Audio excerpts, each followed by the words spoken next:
মহিলা মানুষ ছাড়া তোমরা যে অসল এখন বুঝতে পারছো? হ্যাঁ, হুম, মহিলা মানুষ ছাড়া যে তোমরা অসল, অচল হয় কামে পর্যন্ত যাইতে পারো না। না।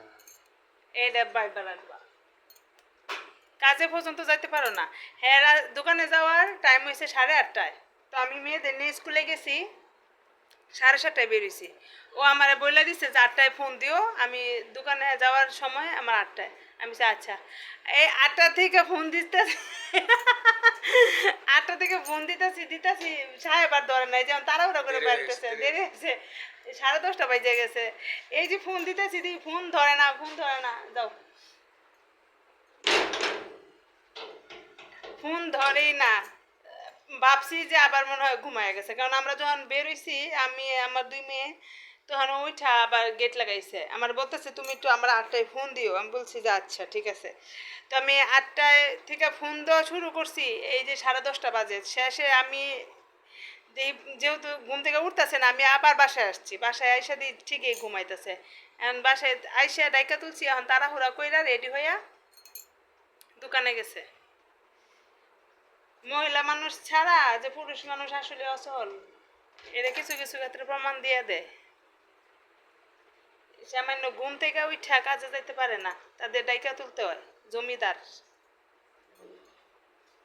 না হইলে ওর মোবাইলে আমি 30টার উপরে কল দিছি, আর মোবাইল ফোন দিলে উঠবো কেমনে?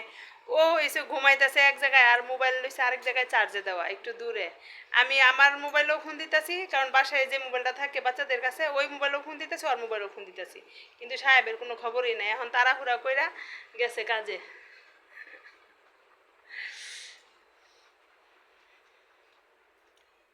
এখন নাস্তাও খাওয়ার সময় পাইব না, নাস্তা না খাই যাইতে হইব, পরে হয়তো বা খাইব। আমি খাই নাই, খিদা লাগছে।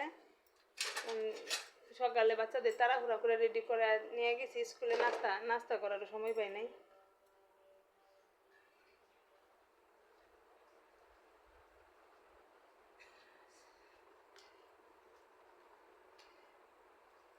এখন যাই নাস্তা করব।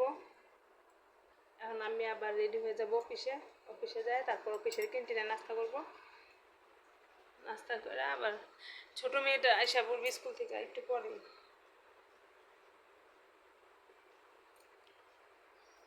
তো সবাই ভালো থাকবেন, সুস্থ থাকবেন, আজকে এই পর্যন্ত।